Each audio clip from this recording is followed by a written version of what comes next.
नमो तस्य भगवतो वरतो सम्मा सम्बुद्धस्य। नमो तस्य भगवतो वरतो सम्मा सम्बुद्धस्य। नमो तस्य भगवतो वरतो सम्मा सम्बुद्धस्य।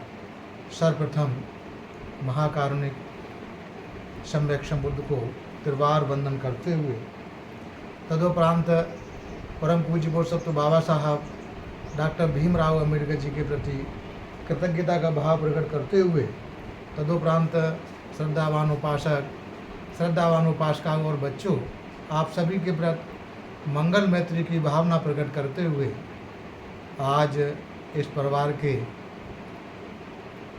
छोटे पुत्र ने 40-42 दिन तक चीवर में रहकर चीवर छोड़ा और शील ग्रहण किया।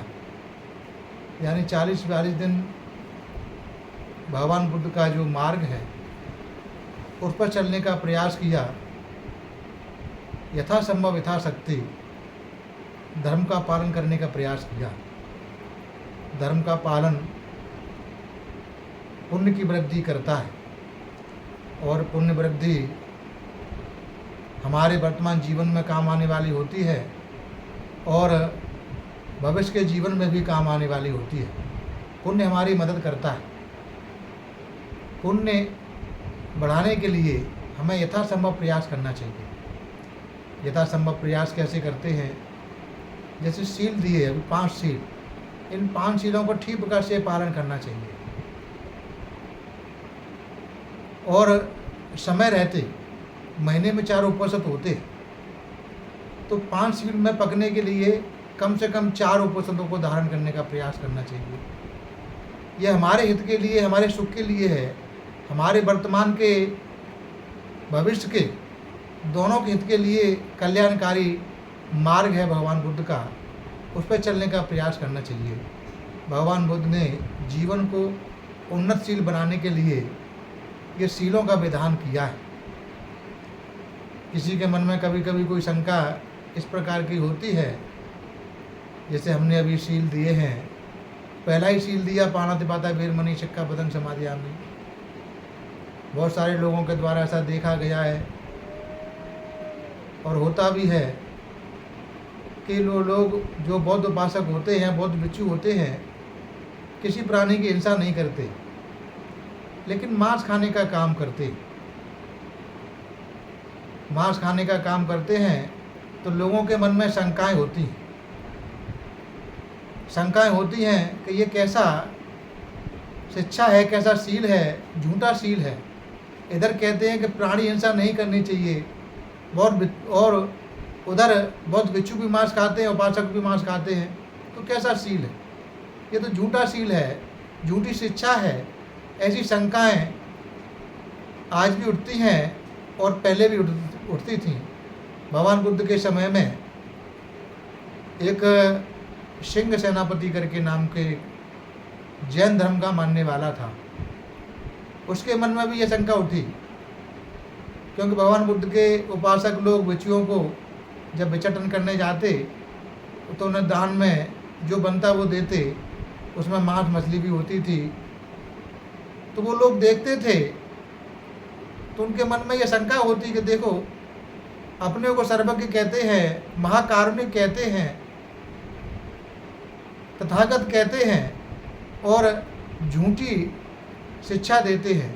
लोगों से कहते हैं कि प्राणी हिंसा नहीं करनी चाहिए और स्वयं भी मांस खाते हैं और लोगों को भी मांस खाने की, उनके मानने वाले भी मांस खाते हैं। ये झूठी बात है। मैं इस बारे में भगवान बुद्ध से बात करूंगा, ऐसा सिंह सेनापति के मन में आया और वह अपने मन में यह बात लेकर भगवान बुद्ध के पास जाता है, उन्हें नमस्कार करता है और कहता है कि भगवान, मैं आपके पास में अपनी शंकाओं के समाधान के लिए आया हूँ। भगवान बुद्ध कहते हैं कि मन में कोई शंका रखनी नहीं चाहिए। अगर शंका उत्पन्न हो उसका समाधान करा लेना चाहिए। बताओ आपकी क्या शंका है?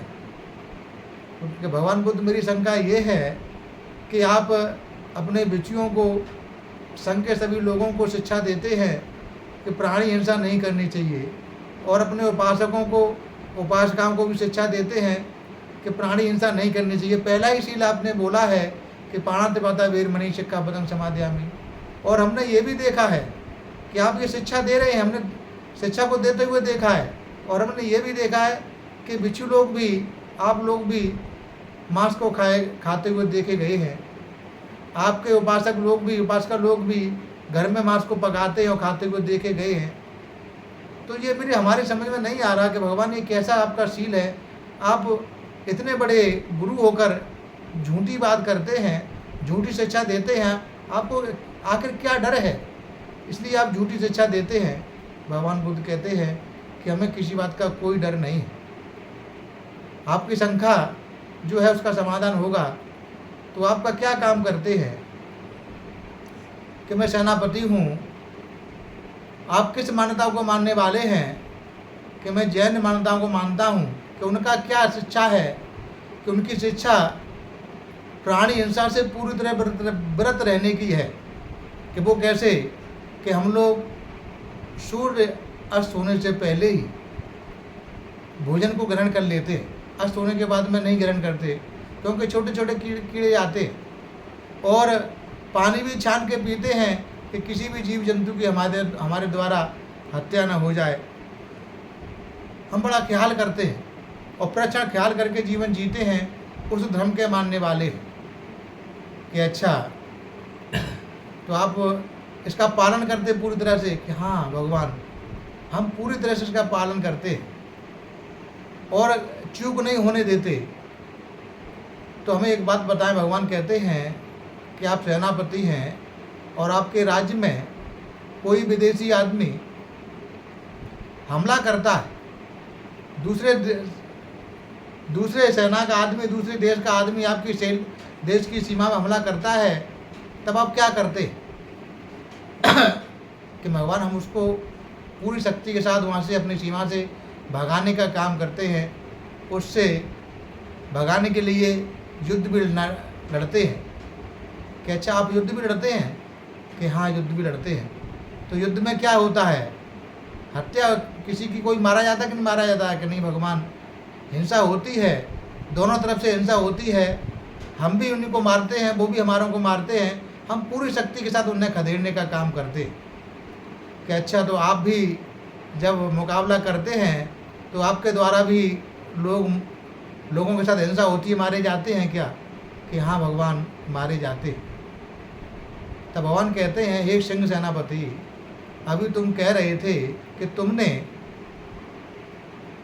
जैन धर्म का जो शिक्षा है उसे पूरी तरह पालन करते हैं, सूर्य अस्त होने से पहले पानी को पी लेते हैं, खाना खा लेते हैं, पानी को छान के पीते हैं, जिससे किसी छोटे से छोटे जीव की आपके द्वारा हत्या ना हो।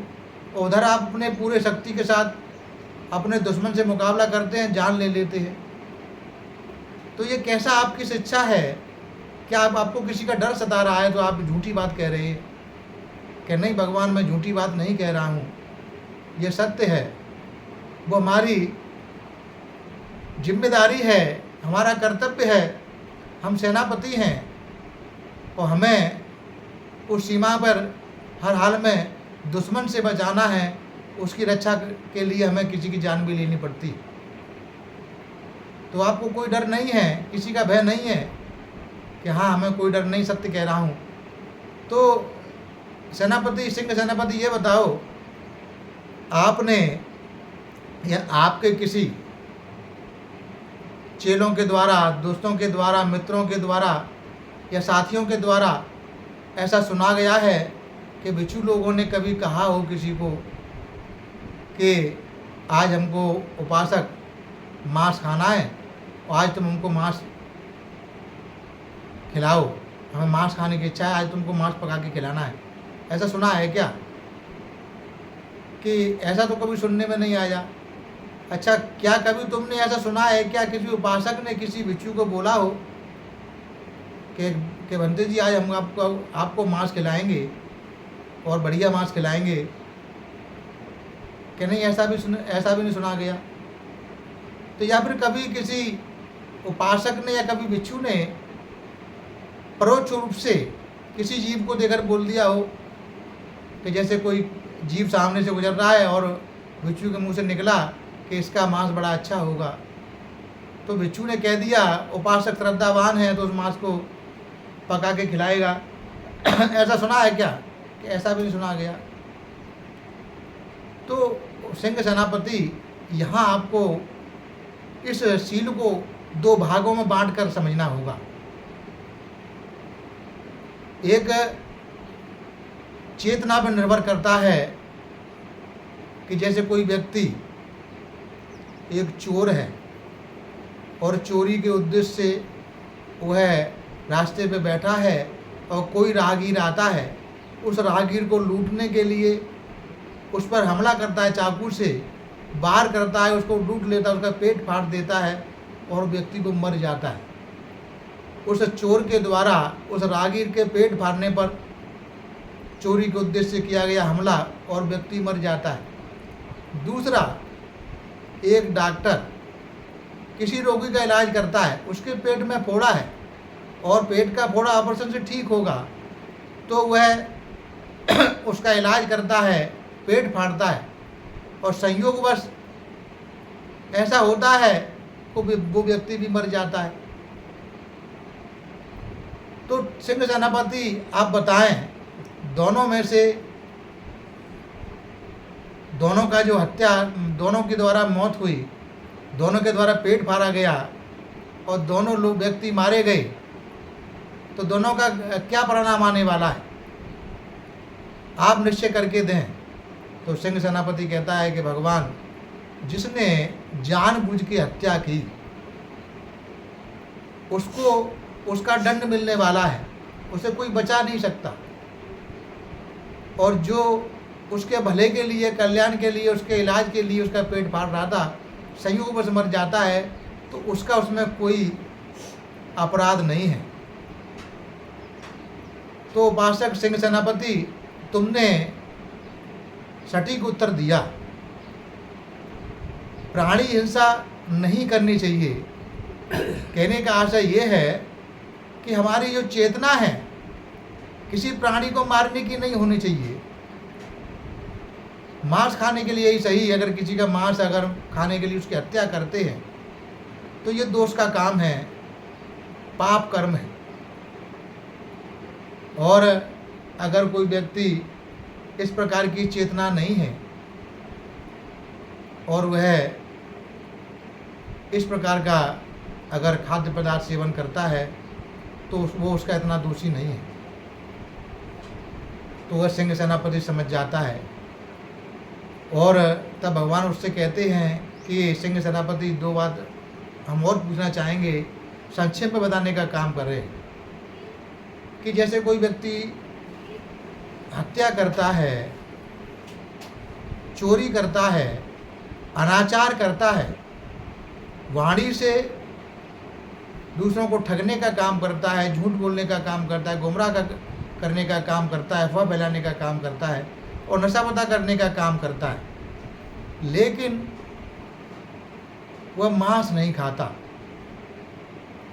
और इधर दूसरा व्यक्ति ना किसी की हत्या करता है, ना ही चोरी करता है, ना ही अनाचार करता है और ना ही वाणी से किसी को ठगने का काम करता है और ना ही कोई नशा पता करता है, केवल मांस खाता है। तो दोनों में कौन दोषी ज़्यादा होगा? तो सिंह सेनापति कहता है कि जो मांस नहीं खा रहा है लेकिन दूसरों की हत्या कर रहा है, चोरी कर रहा है, अनाचार कर रहा है, वाणी से लोगों को ठगने का काम कर रहा है, नशा पता कर रहा है, वह बड़ा दोषी है, वो दंड का भागी है। लेकिन जो किसी की हत्या नहीं कर रहा, चोरी नहीं कर रहा, अनाचार नहीं कर रहा, व्यभिचार नहीं कर रहा, नशा पता नहीं कर रहा, वाणी से किसी को ठगने लूटने का काम नहीं कर रहा, केवल मांस खाने का काम कर रहा है, तो वह उतना दोषी नहीं है। तो इस बात को भगवान बुद्ध ने आमगंध सूत्र में बहुत अच्छे से समझाया है।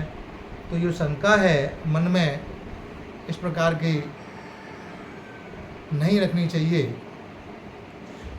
हमें यह ख्याल करना है कि अगर हम मांस खाते हैं तो मांस खाने के लिए किसी भी प्राणी की हमारे द्वारा हिंसा न हो। भगवान बुद्ध ने भिक्षुओं के लिए 3 प्रकार का परिशुद्ध मांस खाने को आज्ञा दी है। 3 प्रकार से त्रिकोटि परिशुद्ध। देखा, बोला, बताया, वो सेवन कर सकता है। तो यह प्राणी हिंसा की बात के बारे में हमने थोड़ा सा बताने का काम किया। आज इस घर के छोटे बेटे ने 40-42 दिन चीवर लेने के बाद में चीवर छोड़ा, बहुत सारा पुण्य संचय किया। तो पुण्य हमें वृद्धि करते रहना चाहिए। पुण्य की वृद्धि कैसे होती है, पुण्य हमारे जीवन में कैसे कल्याणकारी होता है, इसको भी हमें बहुत ठीक प्रकार से समझना है। जैसे शील का पालन करते हुए जीवन जीते हैं, तो हम वर्तमान जीवन को सुधारने का काम करते हैं, अच्छे भविष्य का निर्माण करते हैं। अच्छा भविष्य शीलों के पालन से होता है। शील ठीक प्रकार से पालन करने चाहिए। यथासंभव शीलों को तोड़ने से बचना चाहिए, उनकी रक्षा करनी चाहिए। इतने कल्याणकारी शील हैं। शील क्यों कल्याणकारी हैं? क्योंकि शील पालन करने से, जैसे कोई खौलता हुआ पानी में अगर कोई अपना चेहरा देखना चाहे तो नहीं देख पाएगा, अगर शांत पानी है तो उसे पूरी तरह से चेहरा देख सकता है। तो शील व्यक्ति के मन को शांत करने का काम करते हैं। शांत मन हमेशा अच्छा चिंतन करता है। अच्छे चिंतन के आधार पर अच्छे विचार पैदा होते हैं। अच्छे विचारों के आधार पर मन, वाणी, शरीर से कर्म करने के जो फैसले हैं, अच्छे फैसले होते हैं। अच्छे फैसले होंगे तो उनका परिणाम निश्चित रूप से अच्छा ही आने वाला है, बुरा नहीं आ सकता। संसार का ऐसा नियम है, इस सृष्टि का ऐसा नियम है, जिस प्रकार का बीज बोया जाता है वैसी फसल पाते हैं।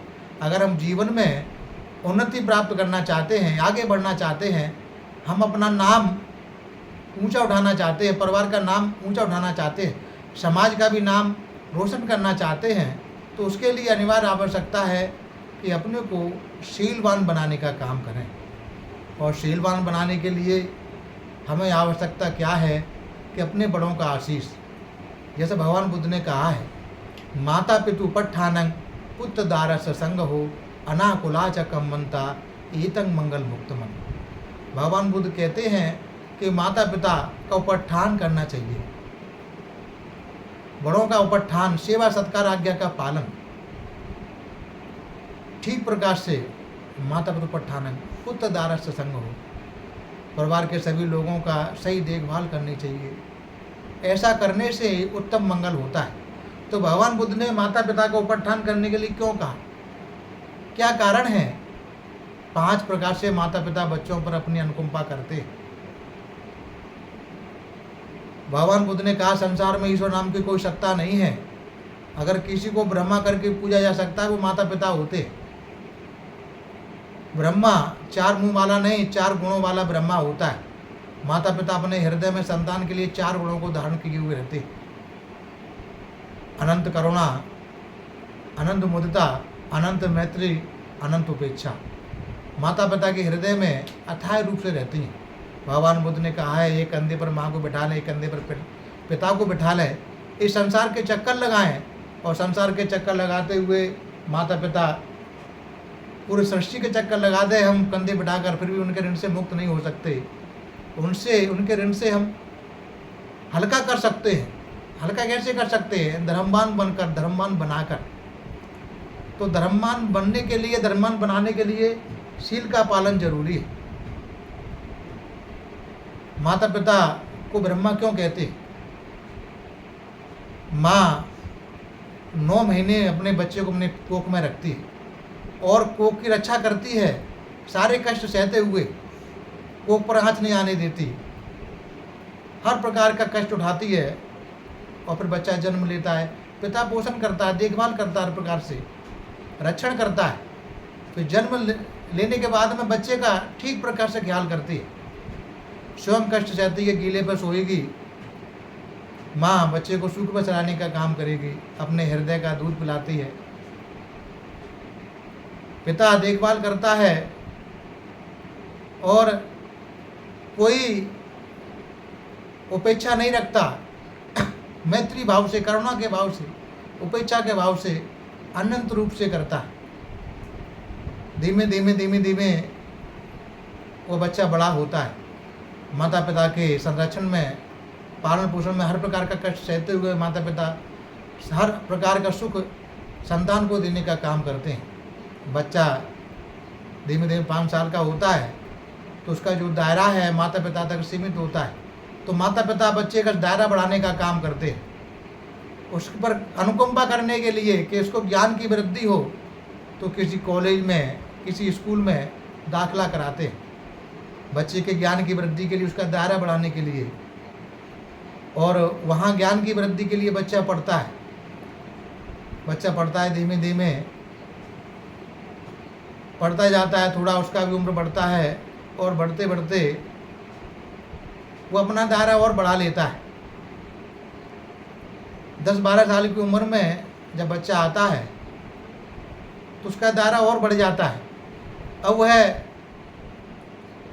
कुछ बातें इस प्रकार की होती हैं जो सोचता है 12 साल के बाद में, क्योंकि हार्मोन्स बदलाव जब शरीर में होते हैं, हार्मोन्स बदलाव के होने के कारण बच्चे के अंदर एक स्वतंत्र दायरा निर्माण होने लगता है। अब तक माता पिता के संरक्षण में था, माता पिता ठीक प्रकार की देखभाल करते आए, करते रहते अनंत काल तक, जब तक जीवन रहता है।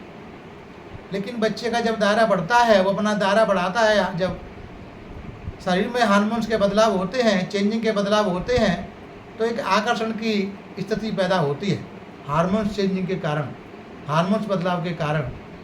तब वह अपने लिए पर्सनल स्पेस बनाने लगता है, बेटा हो बेटी हो, अपने लिए पर्सनल स्पेस बनाते हैं।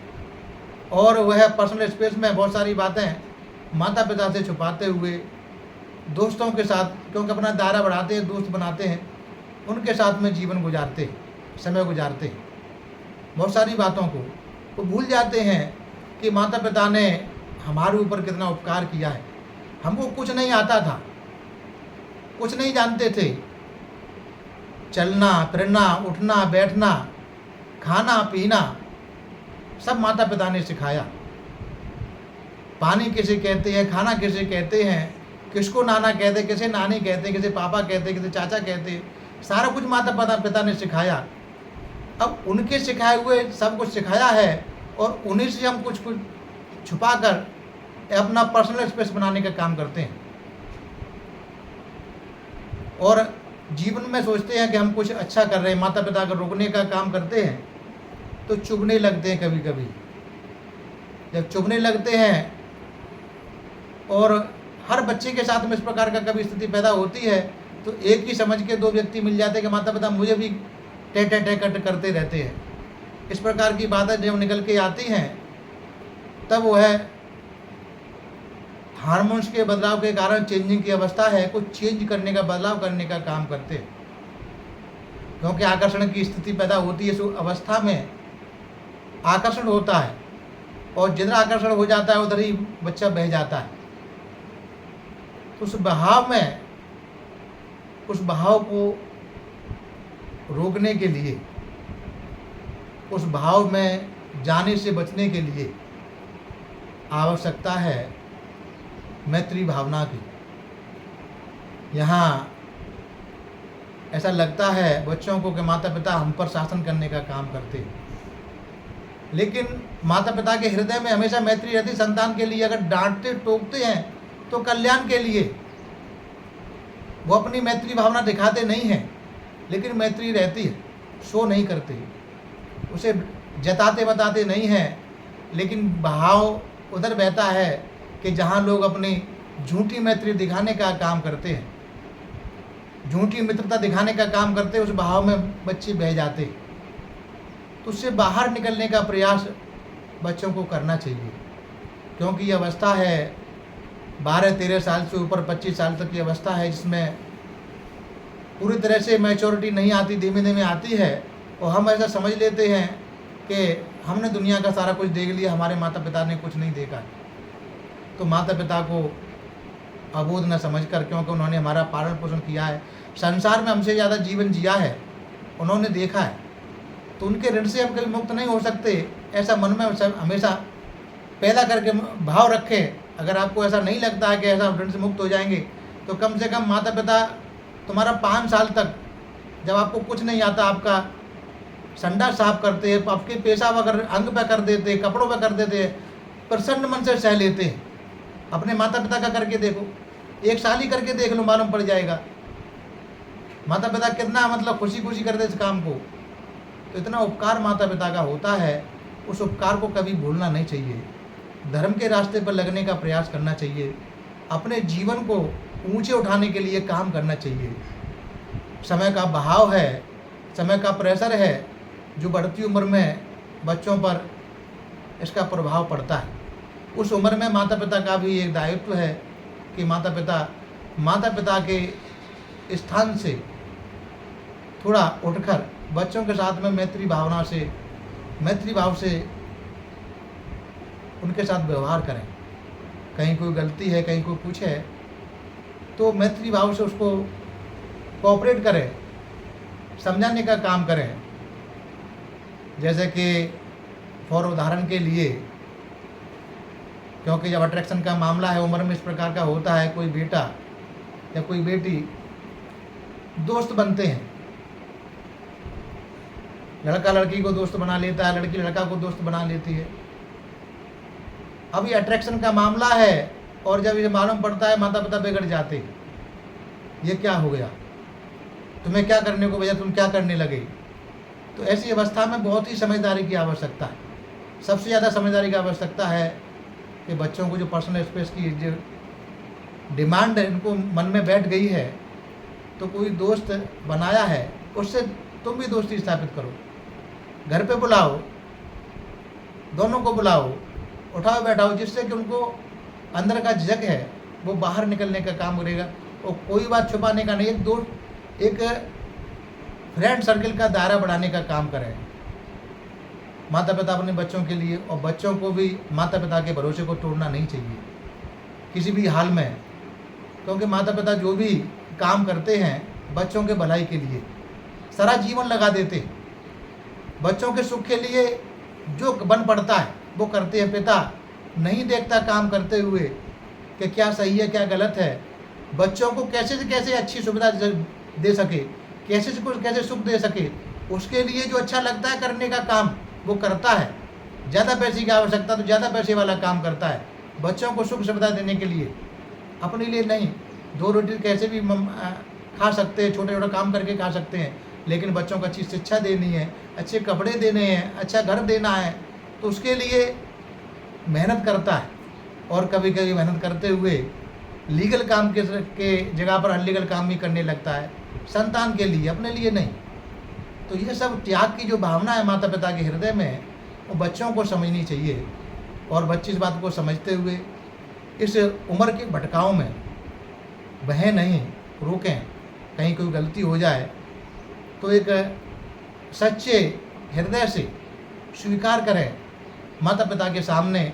और माता पिता के सामने अगर बच्चे गलती स्वीकार करते हैं तो माता पिता को उनको गलती माफ़ कर कर उनको नई दिशा में आगे बढ़ने की प्रेरणा दें, मैत्री भावना के साथ में, शासन करने के आधार पर नहीं। इस प्रकार अगर जीवन जिएंगे तो निश्चित रूप से कल्याणकारी होगा, उन्नति बढ़ाने वाला होगा। हम अपना नाम ऊँचा उठाने का काम करेंगे, परिवार का नाम ऊँचा उठाने का काम करेंगे, समाज का नाम रोशन करने का काम करेंगे।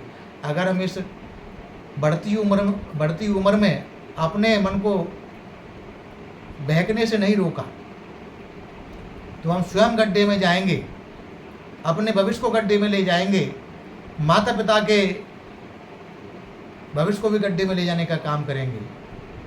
समाज में जो प्रतिष्ठा है उसको गिराने का काम करेंगे। तो इसीलिए आवश्यकता इस चीज़ की है कि अगर हम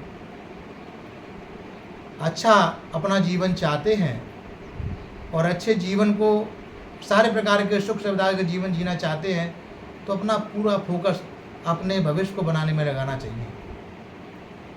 बढ़ती उम्र में इस प्रकार के भड़काव आते हैं, वहाँ हमें बड़े ही संयम से, धैर्य से काम लेने की आवश्यकता है। धैर्य से, संयम से क्या क्या काम लेंगे? गलत संगत से बचें। गलत संगत हमको गलत रास्ते पर लेके जाएगी, सही संगत में रहें। प्रमाद से बचें, प्रमाद नहीं करें। तो अगर प्रमाद से बचेंगे, गलत संगत से बचेंगे तो हमें एक दिन मार्ग उन्नति का मिल ही जाएगा। तो आज आप लोगों ने श्रद्धापूर्वक भोजन दान दिया, धर्म का श्रवण किया, अपने बच्चे को धर्म के क्षेत्र में इतने दिन के लिए लगाया और बच्चे ने उत्तम पुण्य अर्जित किया। ये सभी पुण्य आप लोगों के जीवन में सहायक हों। इस पुण्य के बल से आप सभी लोगों के सारे प्रकार की आपत्ति विपत्ति, सारे प्रकार की विघ्न बाधा दूर हो, धन संपत्ति की वृद्धि हो, परिवार के सभी लोग सुखी हों, निरोगी हों, ऐसी कामना करता हूँ और अपनी वाणी को विराम देता हूँ। सबका भला हो, सबका मंगल हो, सबका कल्याण हो। भवतु शब मंगलं, भवतु शब मंगलं, भवतु शब मंगलं। साधु साधु।